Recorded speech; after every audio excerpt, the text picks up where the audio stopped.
ETF index mutual funds నేర్చుకుని stock మార్కెట్లో రాణించాలనుకుంటున్నారా? వెంటనే ఈ నెంబర్కి కాల్ చేయండి. Hi viewers, India's largest digital media network Suman టీవీకి స్వాగతం. ప్రస్తుతం మనతో ఉన్నారు motivational speaker and advocate Ushasri. So ఒక అమ్మాయి అబ్బాయి మాట్లాడితే చాలు రకరకాలుగా ఫీల్ అయిపోతూ ఉంటారు అవతల పర్సన్, వీళ్ళు డేటింగ్ లో ఉన్నట్టు అన్నట్లు. సో అసలు ఉషని అడిగి మనం కనుక్కుందాం, ఒక అమ్మాయి అబ్బాయి డేటింగ్ లో ఉంటే ఎలా మాట్లాడతారు? ప్రధానికి డేటింగ్ లేకపోతే లివింగ్ లో ఉన్నారని అనుకుంటూ ఉంటారు, అపార్థాలు. సో ఉష, అర్థమైంటుంది నీకు నేనేం అడుగుతున్నానో. ఒక అమ్మాయి అబ్బాయి మాట్లాడారు అంటే వాళ్ళు డేటింగ్ లో ఉన్నట్టు అని ఫిక్స్ అయిపోతారు. అసలు ఎలా మాట్లాడితే వాళ్ళిద్దరు డేటింగ్ లో ఉన్నట్లు అంటావు? అంటే క్యాజువల్ గా మాట్లాడినా వాళ్ళు లింక్ పెట్టేస్తారు. ఇప్పుడు సొసైటీ మాట్లాడుకుంటే డేటింగ్ లో ఉన్నారని, లేకపోతే కలిసి బయటకు వెళ్తే మీటింగ్ లో ఉన్నారని, లేకపోతే పబ్ కి వెళ్తే మీటింగ్ లో ఉన్నారని అనుకునే స్టేజ్ దాటిపోయింది రాదా. మనం చాలా నాయివ్ క్వశ్చన్, అంటే చిన్నప్పుడు అడగాల్సిన క్వశ్చన్ ఇప్పుడు అడుగుతున్నావు.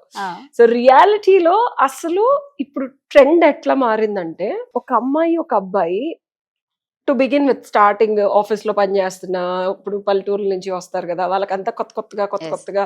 సో వాళ్ళ దృష్టిలో ఒక అబ్బాయితో మాట్లాడటం ఎక్కువ. ఇదివరకు అసలు వాళ్ళతో ఫోటో దిగితే ఓ మై గాడ్, ఈ అబ్బాయితో నీకు ఏదైనా రిలేషన్షిప్ ఉందా అన్న స్టేజ్ నువ్వు అడిగిన క్వశ్చన్ నుంచి ఫోటోలు కాదు, ఇప్పుడు ఏ స్టేజ్ లోకి వెళ్ళినా వాళ్ళిద్దరు డేటింగ్ లో ఉన్నారా లేదా అన్న డౌట్ వాళ్ళకే వస్తుంది అన్ని చేసిన తర్వాత. ఇది రియాలిటీ. వాళ్ళకే డౌట్ వస్తుందా? అసలు మనం ఏం చేస్తున్నాం, మీటింగ్ అయిపోయిన తర్వాత కూడా మనం డేటింగ్ లో ఉన్నావా లేదా అని చెప్పి వాళ్ళకే డౌట్ వస్తుంది. ఇది నీ ప్రశ్నకి నా సమాధానం. పక్కన వాళ్ళ సంగతి అసలు పట్టించుకోవాల్సిన వాళ్ళకే క్లారిటీ లేదంటావా? ఎగ్జాక్ట్లీ, ఇది రియాలిటీ రాదా. అంటే సొసైటీ ఒక విపరీతమైన ట్రాన్సిషన్ కి గురైంది లాస్ట్ మనం కోవిడ్ తర్వాత నుంచి. అంతకు ముందు పెళ్లిళ్ళు అయిన తర్వాత అనవసరంగా రిలేషన్షిప్స్ ఎందుకులే, పెళ్లి కాకముందు ఎంతైనా ఉండనివ్వు, తర్వాత భర్త భార్య కలిసి ఉండేవాళ్ళు. ఫస్ట్ థింగ్, అసలు పెళ్లి వరకు ఏది వెళ్ళట్లేదు. పెళ్లి వరకు వెళ్లకుండానే వీళ్ళిద్దరూ కలిసి ఉంటున్నప్పుడు చూసేవాళ్ళు ఏమనుకుంటారు అన్న కన్సర్న్ ఉండేది. మనం కలిసి తిరిగినా, కలిసి ఫోటోలు దిగినా, అసలు నేను చూస్తున్నాను కదా, నేను ఇంత రీసెర్చ్ చేయడానికి I keep going to pubs and పక్కన వాళ్ళు ఏం వీడియోలు తీస్తున్నారు, అసలు వాళ్ళ బట్టలు ఏమేం కనిపిస్తున్నాయి, తాగేసిన తర్వాత నేను I go and I observe, because నాకు డయాబెటీస్ వల్ల, దేవుడి దయ వల్ల I don't drink and I don't smoke. కాబట్టి కాన్షియస్ అబ్జర్వేషన్ లో ఆ అమ్మాయి ఒక 3 hours ముందు తాగక ముందు ఎలా ఉంది, తాగిన తర్వాత అసలు ఎవరు ముట్టుకుంటున్నారు, ఎవరేం చేస్తున్నారు, కాన్షియస్నెస్ లేదు అమ్మాయికి. సో వీళ్ళిద్దరు డేటింగ్ లో ఉన్నారని పక్కన వాళ్ళు ఏమి అనుకుంటారని ఆలోచించే పరిస్థితి దేవుడేరుగా. అమ్మాయి ఏమనుకుంటది అనేది అమ్మాయికే తెలియదు. నేను అక్కడికి అంటున్నాను, అమ్మ జాగ్రత్తగా ఇంటికి వెళ్తావా, అక్కడ 2 అబ్బాయిలు అమ్మాయిని బాగా ఇచ్చేస్తున్నారు. అసలు ఈ అమ్మాయి ఇంటికి జాగ్రత్తగా వెళ్తుందా, వెళ్ళిన తర్వాత వాళ్ళు ఏం చేయకుండా అయితే ఉండరు. అండ్ షీ హర్ సెల్ఫ్ నాకు ఇంకా కావాలంటుంది. సో యూనో పర్యవసానాలు ఇంటికి వెళ్ళిన తర్వాత, అమ్మాయి ఇంకెక్కడికైనా వెళ్ళిన తర్వాత ఎలాగా ఉంటే డెఫినెట్ గా అది 1 night stand ఏదో అవుతుంది. దాని తర్వాత ఏం ఫోటోలు దిగుతున్నారు, ఏం వీడియోలు దిగుతున్నారు, ఏం తీస్తున్నారు, ఏం చేస్తున్నారు అనేది అర్థం కావట్లేదు. అవి కూడా సోషల్ మీడియాలోకి వచ్చి ఇట్లా పిచ్చి పిచ్చి బట్టలు వేసుకొని వీడియోలు తీసి ఇన్స్టాగ్రామ్ లో పెట్టడం ట్రెండ్ అయిపోయింది, పబ్లిక్ వెళ్ళడం. సో అసలు ఇద్దరు అమ్మాయి అబ్బాయి మాట్లాడుకుంటే వాళ్ళు డేటింగ్ లో ఉన్నారా లేదా అనేది పక్కన వాళ్ళ ప్రశ్న బదులు వీళ్ళే అన్ని పెట్టేస్తున్నారు. ఫస్ట్ ఈ వీక్ ఒక అబ్బాయితో పెడితే ఇంకొక వీక్ ఇదే అబ్బాయి ఇంకో 4 అమ్మాయిలతో పెడతాడు, అండ్ అదే అమ్మాయి ఇంకో 4 అబ్బాయిలతో పెడుతుంది. So this is the society right now. ఇప్పుడు చెప్పు నీ క్వశ్చన్. అసలు ఫస్ట్ ఆఫ్ ఆల్ నా క్వశ్చన్కి ఏంటంటే, ఉన్న వాళ్ళకే క్లారిటీ లేదు అనేది క్లియర్ గా అర్థం అయిపోయింది. పక్క వాడి దాకా కాదు, వాళ్ళలోనే క్లారిటీ లేదు. పక్క వాళ్ళు ఏం చేస్తారంటే, బాబా వీళ్ళు ఇంతే అని వదిలేస్తున్నారు.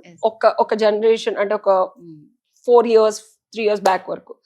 అంటే ఈ అమ్మాయి మంచిదనో, ఈ అబ్బాయి మంచోడనో, లేకపోతే పెళ్లి పాసిబిలిటీ ఉందనో, రిలేషన్షిప్ ని ముందుకు తీసుకెళ్లొచ్చనో ఒక అవగాహన పరిధిలో ఉండే ఒక రిలేషన్షిప్ మ్యాటర్స్ లివ్ ఇన్ నుండి తర్వాత పెళ్లి వరకు వెళ్లే సందర్భాలు ఉండే. ఇప్పుడు లాస్ట్ 1.5 2 years నుంచి ఏమవుతుందంటే, పెళ్లి అనేది అసలు క్వశ్చనే కాదు, అసలు ఎప్పుడు చేసుకుందాం అని అనుకోవట్లేదు. ఈ అమ్మాయి నాతో 3 నెలలు ఉంటుందా లేదా కూడా అబ్బాయికి డౌటే, ఈ అబ్బాయి నాతో 3 రోజులు ఉంటాడో లేదా కూడా అమ్మాయికి డౌటే.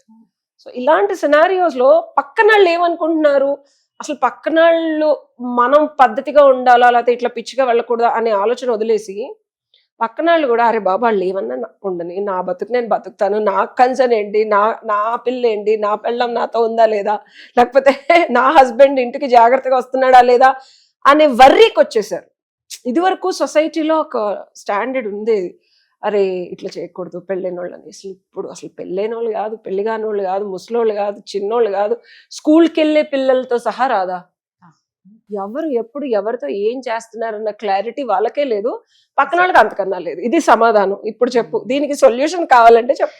Yes, ఖచ్చితంగా ఏంటి సొల్యూషన్? ఎందుకంటే డేటింగ్ ఒక ముసుగులో పడి, ఒక మాయలో పడి, అటు అమ్మాయి కానీ అబ్బాయిలు కానీ జీవితాలు నాశనం చేసుకునే వాళ్ళు చాలా మంది ఉన్నారు.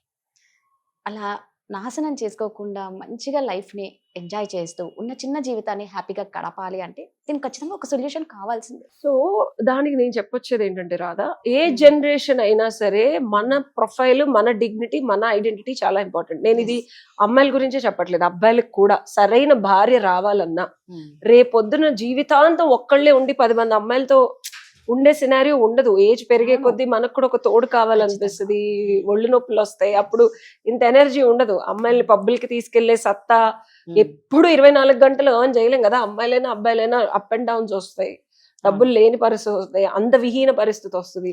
సో అలాంటప్పుడు మనకంటూ జీవితంలో ఒక తోడు కావాలి. అది కొంచెం ఫోకస్డ్ గా మనం చేసే ప్రతి పని అలానే ఎంజాయ్ చేద్దనట్లేదు, తిరగద్దనట్లేదు, చుప్పనాతి లాగా అందరు వీడియో చెప్పినట్టు ఇలా ఉండాలని నేను చెప్పను. చెయ్యండి. నా సోషల్ మీడియా చూసుకుంటే ఫేస్బుక్ 2009 నుంచి ఉన్నాను నేను, ఇన్స్టాగ్రామ్ కానీ. నేను ఏ అబ్బాయిలతోనూ ఏ అసభ్యకరమైన బట్టలు over a period of 16 years నువ్వు చూసుకుంటే ఇట్స్ నాట్ ఈజీ అలా ప్రొఫైల్ మెయింటైన్ చేయడం.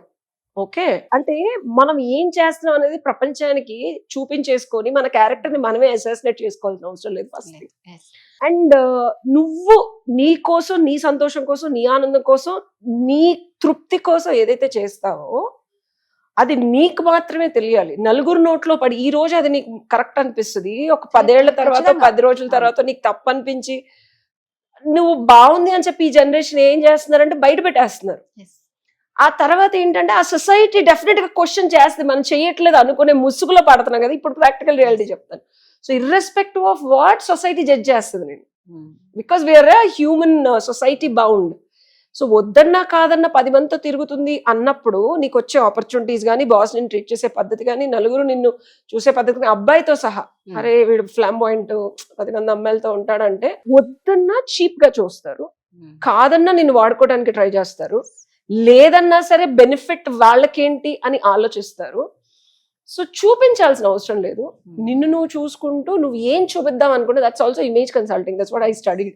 అదొక 5 లక్షల కోర్స్, యూఎస్ సర్టిఫికేషన్. సో ఏది నువ్వు చూపిద్దాం అనుకుంటున్నావు ఇప్పుడు కానీ నెక్స్ట్ 10 ఏళ్లలో కానీ, 16 ఏళ్ల నా ప్రొఫైల్ తీస్తే మెమరీస్ వస్తున్నాయి. ఎక్కడ ఇట్ డజంట్ మీన్ నేను పబ్లిక్ వెళ్ళలేదు, ఇట్ డజంట్ మీన్ నేను పొట్టుబట్టలు వేసుకోలేదు, ఇట్ డజంట్ మీన్ నేను ఎవరితో మాట్లాడలేదు. I always dead that.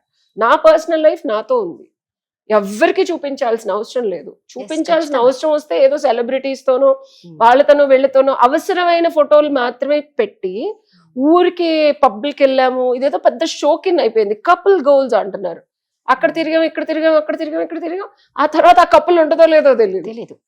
So refrain your self. Showcase సొసైటీలో మనం జాబ్ వర్క్ వల్లే ఇవన్నీ చేయగలుగుతున్నాం. నీ క్యారెక్టర్ అనేది చాలా ఇంపార్టెంట్. నువ్వు అనుకుంటావు నా పర్సనల్ లైఫ్ వేరు, వర్క్ లైఫ్ వేరు అని.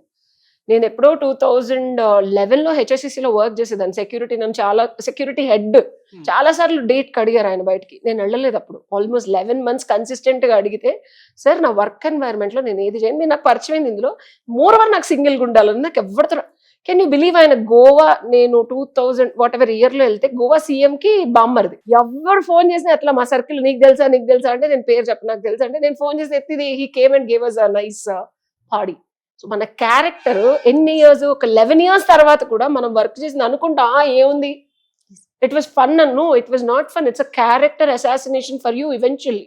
నేను కూడా అందరిలాగా బయటకు వెళ్ళి తిరిగి పడుకొని ఉంటే they don't give that respect, అబ్బాయిలకైనా సరే. So that's my solution. పక్కన వాళ్ళు ఏమనుకుంటారని చాలా చాలా చాలా ఇంపార్టెంట్. దాన్ని జాగ్రత్తగా దృష్టిలో పెట్టుకొని మీరు ఏదైతే చేస్తున్నారో, మీరు సోషల్ మీడియాలో పెడితేనే కాదు, మీరు చేసే ప్రతిదీ గమనిస్తారు అందరూ, పిచ్చోళ్ళేం కాదు. సో జాగ్రత్తగా ఉండండి. మీకే ఇప్పుడు ఈ రిలేషన్షిప్ ఉండాలన్నా ఊడాలన్నా వర్క్ ఇంపార్టెంట్, డబ్బులు ఇంపార్టెంట్. That's the solution. తస్మాత్ జాగ్రత్త. ప్రతిదానికి ఉషా చెప్తుంది తస్మా జాగ్రత్త. సో ఎవరైనా మేము ఇలా డేటింగ్ లో ఉండి బాధపడిపోతున్నాం, బయటికి రాలేకపోతున్నాము అని అనుకున్న వాళ్ళు ఖచ్చితంగా మీరు ఉషని కాంటాక్ట్ అవ్వచ్చు, దానికో సొల్యూషన్ అయితే చెప్తుంది. Thank you.